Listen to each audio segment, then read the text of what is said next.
I left. So I was 13 hours Tuesday and 13 hours Wednesday.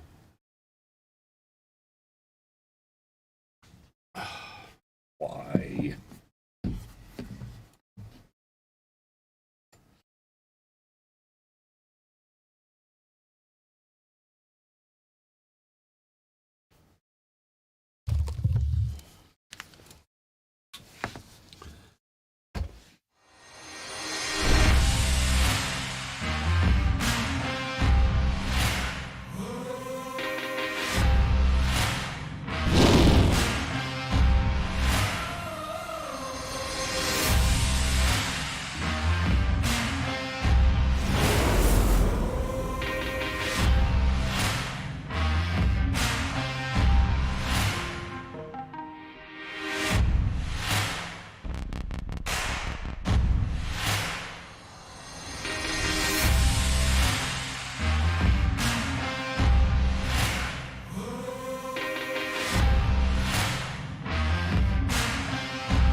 Infighting!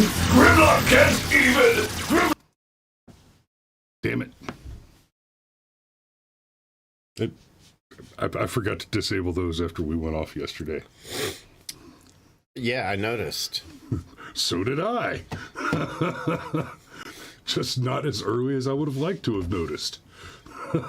Though, it's actually kind of an interesting transition. Too much infighting. Grimlock can't even. Grimlock literally can't even. I'm just going to go ahead and delete those right now so that I don't accidentally stumble across another one. There we go. Don't delete them. The Grimlock literally can't even. Oh yeah, it's a great one. We'll have to go back to it again later, but we had a couple of hiccups with those yesterday because I set them up functionally but not technically correct because of a timing thing, and I'll do it again. Sergeant Major just goes ahead to rain on the parade. David Ralston, Georgia Speaker of the House, dies at 68. Yeah, Patrick and I talked about that a bit last night. But you know what? I don't want to get on a down note this morning. Here, I'll give you a little more room there. Thanks. That's better. So it happened. I mean, the thing we all knew was going to happen. We all knew it was going to happen, but the timing is interesting. So basically, day before yesterday, and we talked about this before the show yesterday. So yesterday we did the show about the Transformers and the fat kid, and adult. Barely. It was Miss 19. Teen something. So 19. Anyway, most of the other pundits on the interwebs went ahead and covered Trump's announcement, and there it is. Donald Trump is running for president in 2024. That is no longer speculation. He's announced that it's officially the case. He is the only currently announced primary candidate for the GOP. One assumes, in theory, that Biden will be his opponent. If he's still alive. In theory. And that's a whole other conversation to have. But Trump announcing when he did is very, very interesting. We just finished the midterms. Now, Trump announced his candidacy for 2016 in June of 2015, right? That's significantly later in the cycle, and it was still a little early traditionally for an announcement of the sort. Significantly later in the cycle than this is. This is, I think, the earliest anyone has ever officially announced their run for the presidency. And there are some good strategic reasons, all of which is this is going to be a lot of speculation this morning. But there is good basis for speculation in legitimate analytics. And Joe Buddy, I like what you're saying there. Trump 2024, and then DeSantis Lake 2028, 2032. That would be great. And I've got some specific thoughts on that I want to dig into in just a second here. But his announcing this early, here's what I think it is. You've got a lot of pressure right now for DeSantis to run, and I don't think he should. I like DeSantis, and in a lot of ways, I think DeSantis is potentially a better candidate than Trump.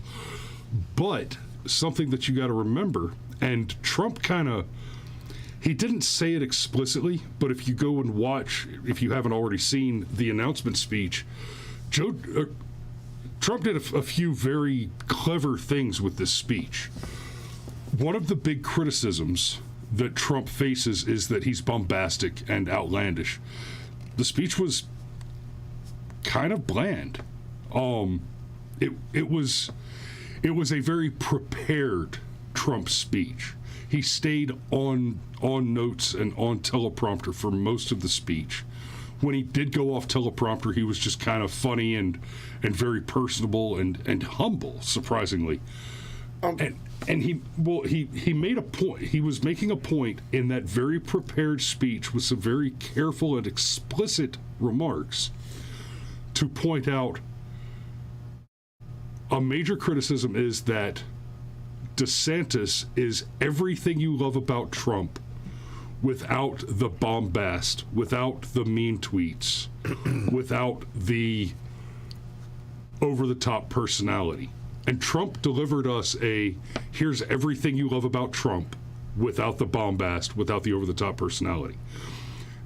It's a careful strategic maneuver. I don't know if it's the right careful strategic maneuver, because one of the things that we love about the Donald was his bombastism, was his refusal to back down, was his commitment to say things like, I only called Rosie O'Donnell a fat pig, right? A lot of those things were part of what rocketed him up the Twitter feed, the news cycle, and the public opinion polls. But by announcing this early, there's another piece of it that's an important part of the math. Most traditional wisdom on going into the primary against Trump again says that is a great way to get yourself destroyed. Basically, if you go into the primary against Donald Trump and you happen to win, you happen to beat Trump and become the nominee, the likelihood is that Trump's primary campaign against you will have scorched the earth for your presidential bid and made it much more difficult for a candidate coming out of a campaign against Trump to win the GOP, to win the president as the GOP. Sergeant Major points out it's also a good time for fundraising. Another important strategic piece of this is there's criticism that people get tired of Trump, and that was one of the things that hurt him in 2020. And there's some legitimacy to that, but we're not going into another pandemic right now unless the plans are already in the works. One of the ways that people got kind of Trump fatigue is he was on the TV every single day talking about what was being done, making recommendations, putting the so-called experts on, and people just got tired of watching, of hearing from Trump every day. That said, If you've never been to a MAGA rally, you're missing something. There is a magical intangible that occurs at a MAGA rally. There's an excitement, there's an emotion, there's a solidarity that is just inignorable. If you've never been to a MAGA rally, you've got a little over 700 days worth of opportunities to make it to one. And I highly recommend you go to at least one MAGA rally this cycle.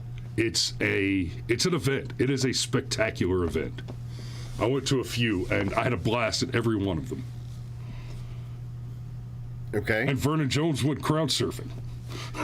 Yeah, that's a great picture. So, a couple of things. One, people not afflicted with an absolute terminal case of Trump derangement syndrome know that Trump can actually be quite presidential.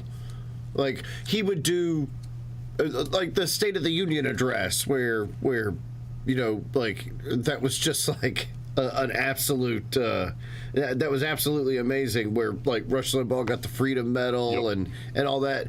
Like, everything about that was presidential, and so Trump has this in him. This is not a surprise. Oh, hey, look. Somebody commented on Rumble. Hello. Hello, dear. So there's that, and I actually think that this is a smart calculation for a whole bunch of reasons.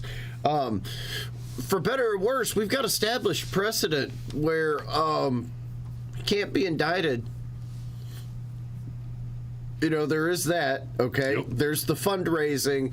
There's the fact that I think he understands that he must somewhat rebrand himself in order to win in 2024.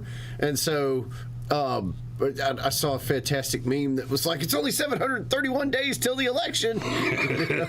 Yay! And so he's going to use as much of that time as possible. I don't know if it's possible for him to rebrand himself, because Andrea says something that I've actually heard a couple of other people make reference to.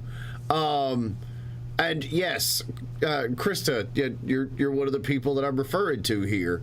I don't think his ego understands rebranding himself. No, his ego absolutely understands rebranding himself. Like, this is... But where I'm going is what Andrea said. There was no apology for warp speed, emergency use authorization, Fauci in charge. Okay. He will almost certainly attack Fauci before this is over. Please believe that there is a Donald Trump shaped bus that is going to run Dr. Fauci right over. But guys, he's not going to apologize for warp speed. You need to know this, okay? He is backed into a corner on this because either he gets credit that the Democrats are trying to steal from him and all that virtue signaling about wear the mask or you want grandma to die, what's wrong with you? Or he gets to have all the blame, okay? And if he apologizes for it, please believe that the Democrats will offload everything that you hate about how all that went down onto him. And do try and remember, I know how frustrated so many of us are now with the experimental RNA vaccine, that you're a shameful, hateful person if you won't take it. But it was actually kind of cool when it first happened, okay? In some ways, this is still a success that Donald Trump can claim. Hear me out, okay? A thing went wrong, and a president said, you know what? You see all this bullshit red tape? What if I just said, fuck it? How quick could you guys bring me something? And they were like, well, gosh, Mr. President, we think we could bring you something in a year and a half if you got all that red tape out of the way. And he said, then do it. Now, was it a huge success? But did he prove it could be done? Did he prove that the government could get the fuck out of the way and let people do things? Yeah, he proved that. So there's a whole bunch of reasons. If the shot is a deal breaker for you, then prepare to have your deal broken. Because I don't see Trump backing down off of that one. No, hold on a minute. In the speech, he made it a point to, he didn't come out and say, I'm sorry for anything. But he did make some explicit overtures against the way the vaccine rollout occurred. He didn't say, I made a mistake. And let's be clear, this is his announcement for his candidacy. I'm running for president because I'm a fuck up. Right. You don't come out in that speech and detail your own failures. What he did a great job was listing, these are the things that we got right. These are the things that Joe Biden got wrong. And this is how I can correct the things that Joe Biden has gotten wrong. And I love the new branding for the Biden administration that's coming out of the Trump campaign. He's calling it the pause. What? Joe Biden represents an absolute pause in American exceptionalism. Joe Biden was a pressing of the pause button, like, whoa, America's doing too much, too well, and too quickly. America is making too much money, is spreading too much freedom, is ending too many wars, is achieving too much world peace. Oh, those stupid Abraham Accords. And we have to put a stop to that shit right now. So we're gonna go and find us a Chinaman that can stick his hand up the backside of a frickin' brain cancer patient and mumble his way through a lull. Andrea says, I am biased because my son was damaged by H1N1. I cannot vote D, though. For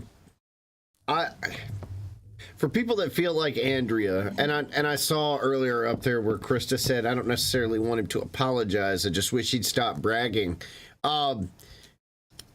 I don't even think he's going to stop bragging, because either, and these are the kinds of games Donald Trump plays, and he understands how to play them, okay?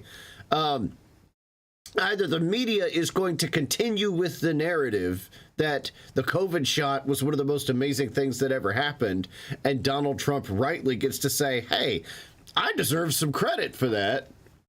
Or the media has to tell the truth, and then Donald Trump can distance himself from it. But even if he distances himself from it, he's never going to fully come out against it. That's just not how Donald Trump operates. Even when he makes a mistake, he says, okay, noted, don't do that again.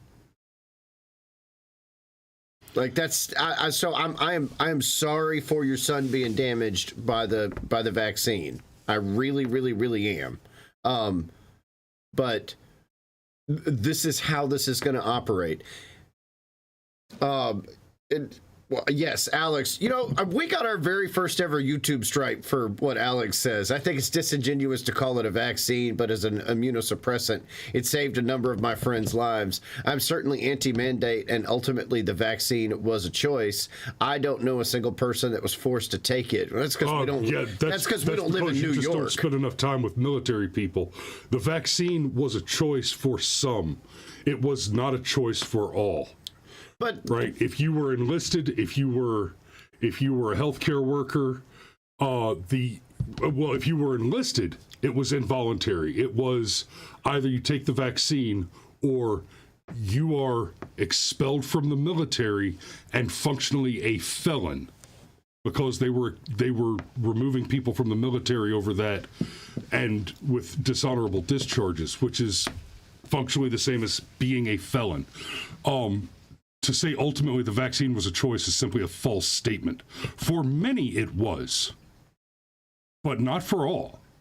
Most especially for our men and women in service.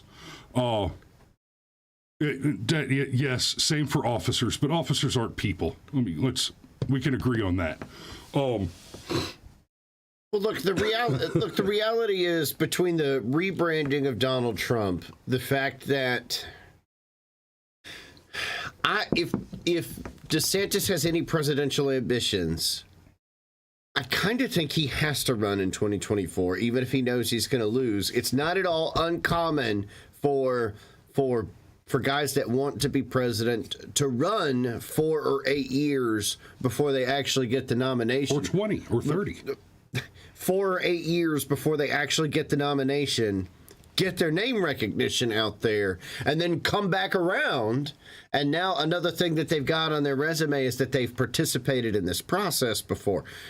Ronald Reagan in '76 did not win that primary. Okay. True. And then was the fucking golden child in 1980. Okay. Joe Biden in 08 did not win his primary. In 87 did not win his primary. Yes, I know the joke you were trying to make, but I'm not making a joke. Joe Biden ran for president 3 times before he got elected. I'm saying your point is valid. I mean, the man's been running for office as long as most of us have been alive. Been running for that office. He's been running for offices longer than most of you have been alive. Yes, indeed. But look, Donald Trump and Ron DeSantis having to run and his rebranding, the fact that there's people that was still there's people that are frustrated about the vaccine situation. Man, this is a tough road to hoe. Now, if anybody can do it, it's probably Donald Trump. But we're about to play for all the marbles, aren't we? Okay, and Alex, that was still a choice. Yes, if you're a victim of rape and you walk into the courtroom and your rapist tells the judge, "Hey, look, she could have just said no and I'd have shot her," then absolutely that's going to hold up in court.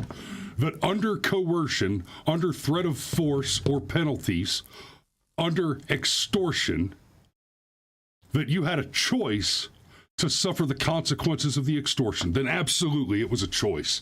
Fair play, sure. So yeah, yes, you can always make the choice to suffer the consequences of a violent armed authority who's threatening you with harm, rather than take the option that you less prefer, and then sure, yeah, that's a choice. That's voluntary.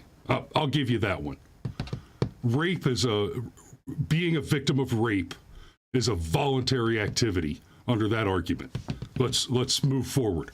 Now, we've spent too much time on the vaccine thing. We're not going to relitigate the vaccine for the purposes of this upcoming election. It's going to be part of the narrative. And if Trump has any skill at all as a politician, he's simply not going to continue to relitigate the question of the vaccine. Trump made it possible for the vaccine to get out. Trump did not personally develop the vaccine. Now, so let's get back to the strategy and the politics of this particular campaign. The other thing that Trump did cleverly is he spent a lot of time in this very long speech, 65-minute speech,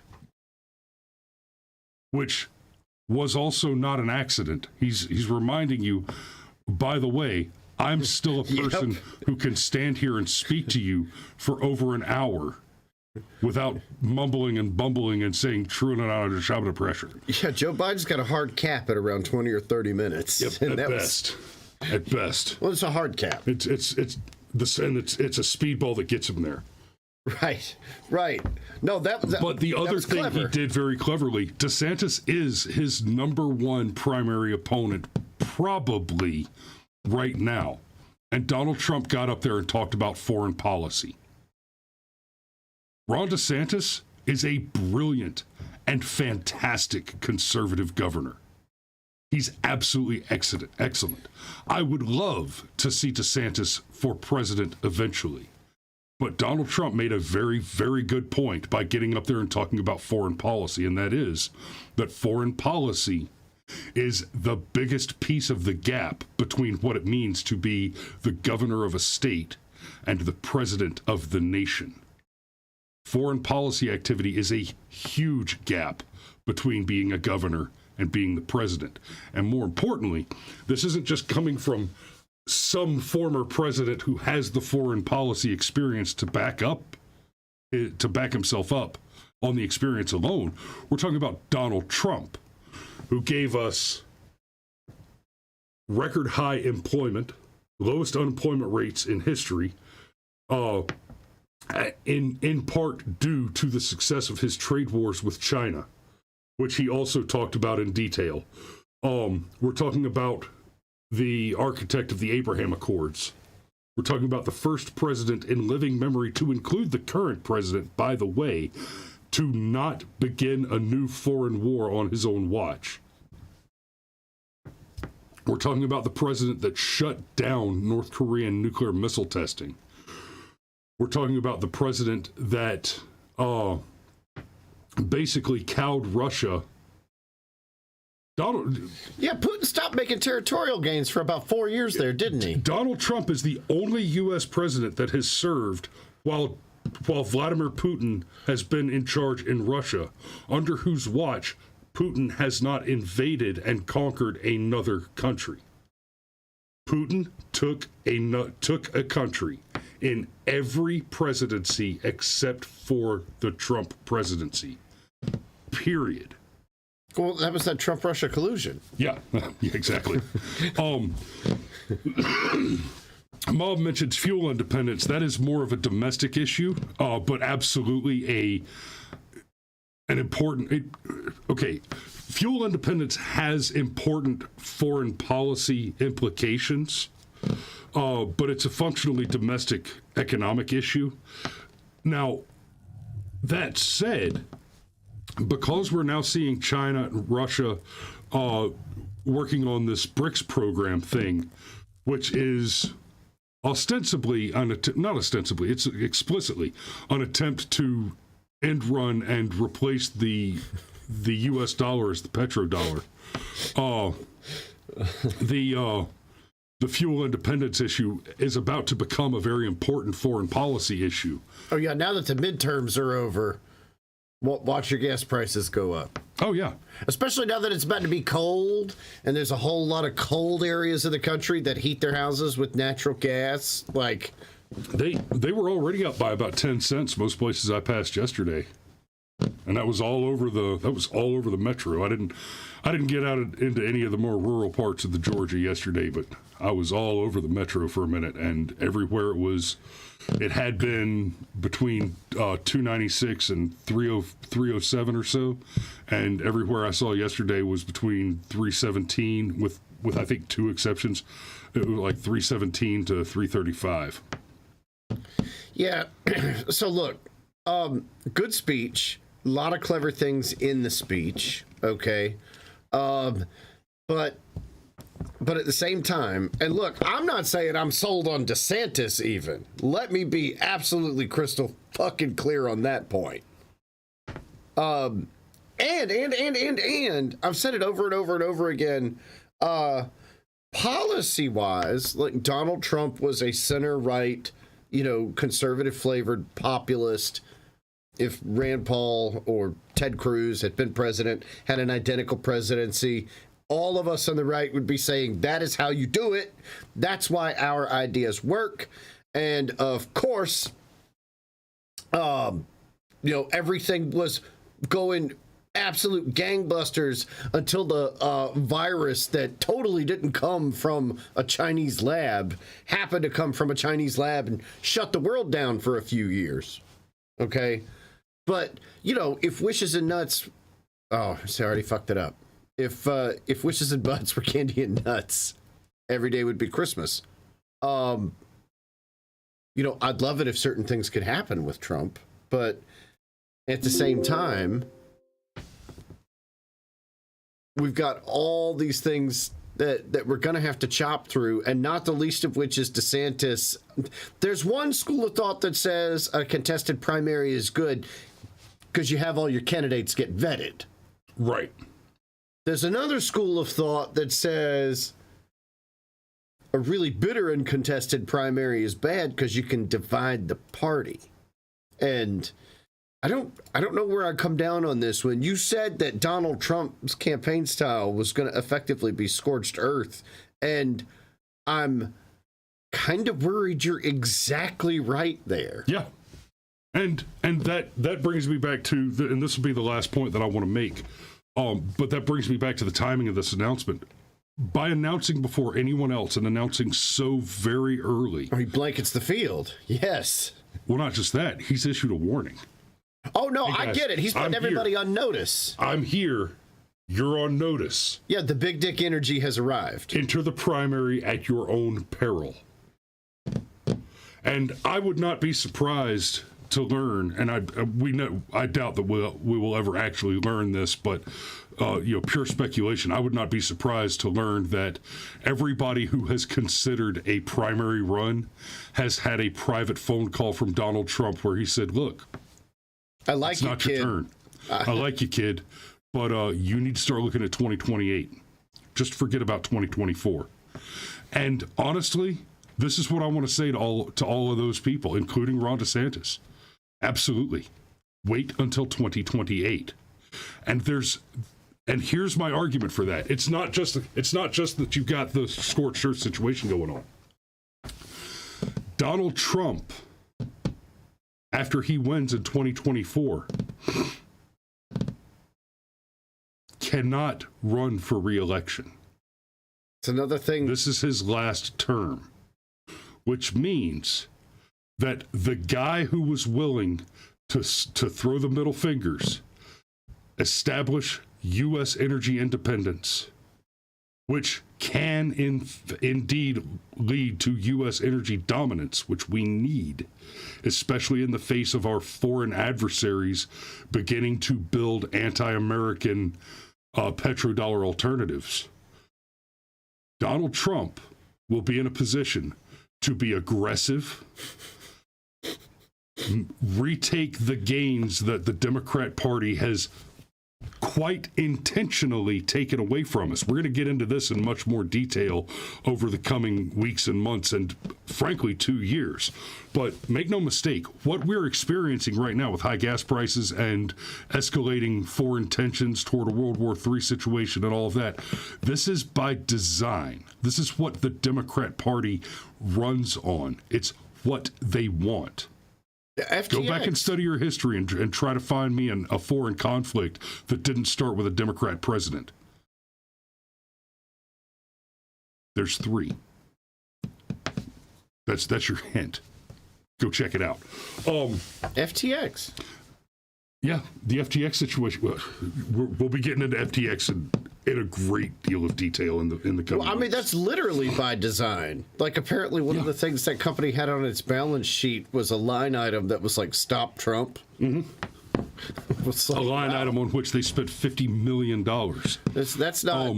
and I love St. Michael. I would vote for Trump if only for the Agreed. Like, Sometimes I miss the way he says China. But going forward, Trump will be in a politically rare position to retake the gains that were intentionally taken away from us and set the next GOP president up with a very strong economic and foreign policy platform to run on, and going into office with a very strong U.S. behind him. So yes, what I want to see is Trump 2024, and then something like a DeSantis-like 2028 walking into office with, 1% inflation, 2% unemployment, $1.12 gasoline, and just new wars. Look, can that happen? And no World War III. The math is coming out on 2020, and Republicans won damn near every demo except single women lost single women abysmally. Can that happen? Can Trump, the guy that has had 3 wives,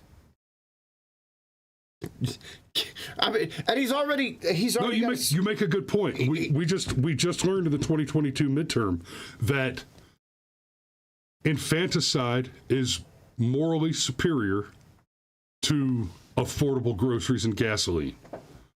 That is the position of the single women in this country. But I would also like to point out that in 2020, you had some 40 million more voters turn out to the polls. And of the 7 million, give or take, about 7 million that voted for Biden over, past what Trump got, 81 million Americans have just been told, and many of them will ignore the facts, but 81 million Americans have just learned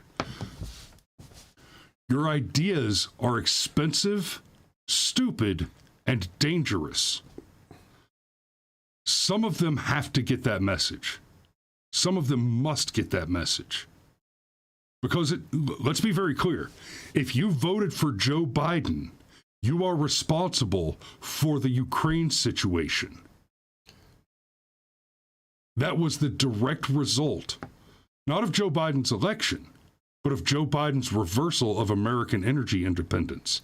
When Joe Biden shut down the pipeline in America and then took that money to fund pipelines in Russia and Germany, he literally paid for Putin's invasion of the Ukraine and simultaneously created the political cover for Putin to mobilize that invasion.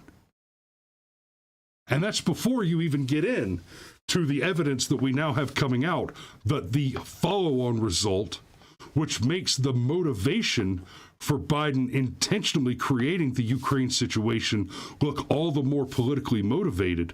It looks like the evidence is showing us that the Democrats in the United States have funneled billions of dollars in taxpayer money into something labeled Ukrainian aid, which was then funneled into this 30-year-old billionaire's pet project Bitcoin exchange called FTX, which then funneled millions of dollars back into the DNC. So the fact is that Joe Biden didn't create a war situation in Eastern Europe. Instead, he used the visibility of the creation of a war situation to establish another Democrat Party money laundering machine to put your money in his pocket. And that is essentially the benchmark of Joe Biden's entire over half-century political career.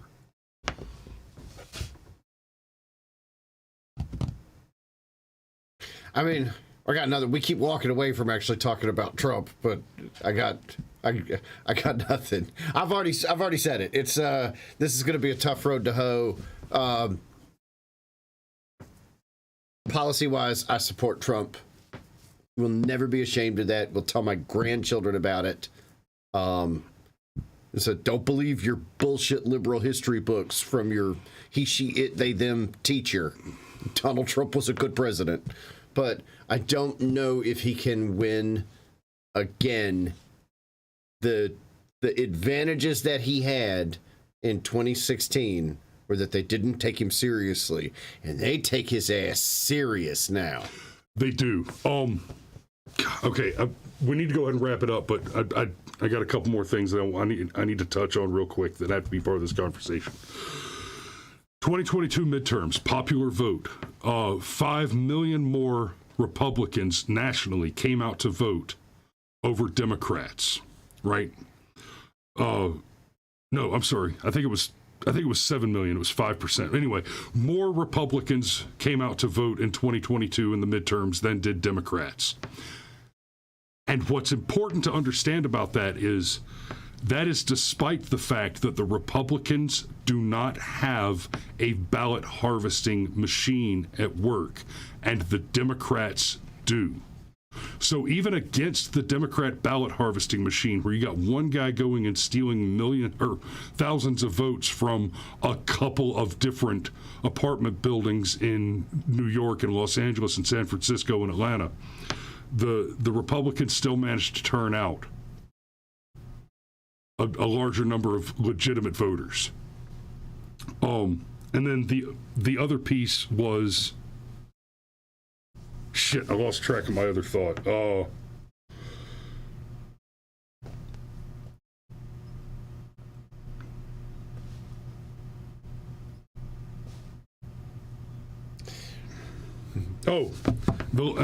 That was the last thing.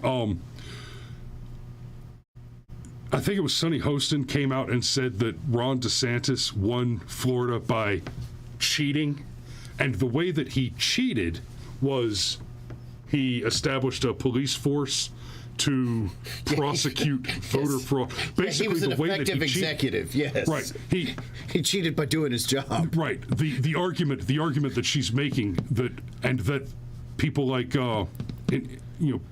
voter suppression such a big problem, Stacey Abrams types.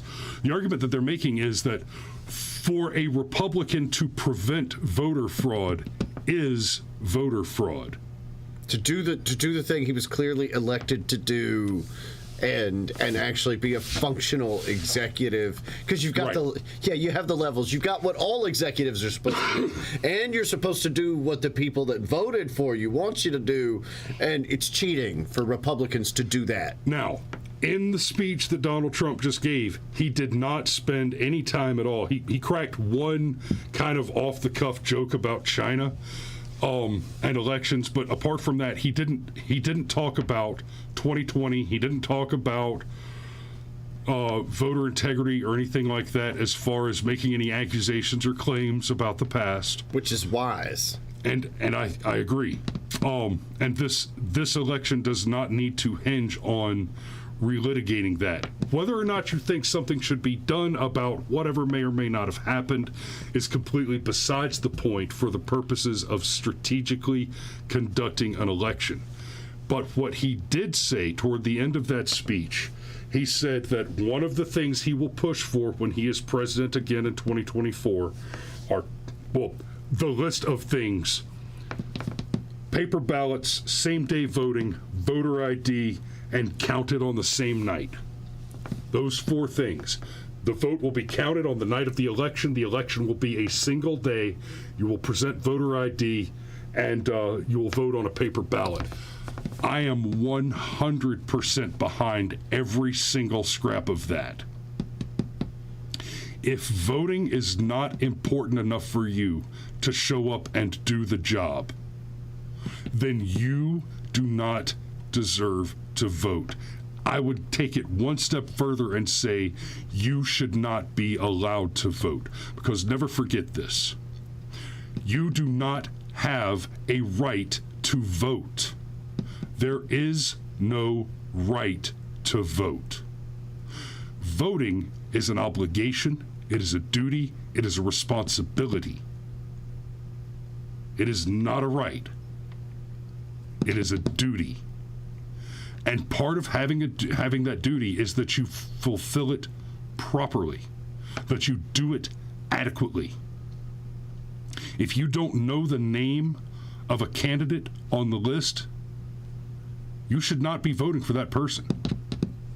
You are not adequately informed. You're voting for a party. And we've got a whole nother show coming up in sometime next week, I think, where I'm going to have a conversation about party and how the individual candidates just don't matter that much anymore. One of the things that's going to make Donald Trump successful going into 2024 is a Republican is a Republican, a Democrat is a Democrat, and Donald Trump is his own separate creature. And so we'll be having a pretty good conversation about that next week. Y'all be safe. We love you. And tomorrow's Friday, isn't it? All day long. Rock and roll. We'll do some firearms in the morning, a little DGU. We love you, and we will see you tomorrow.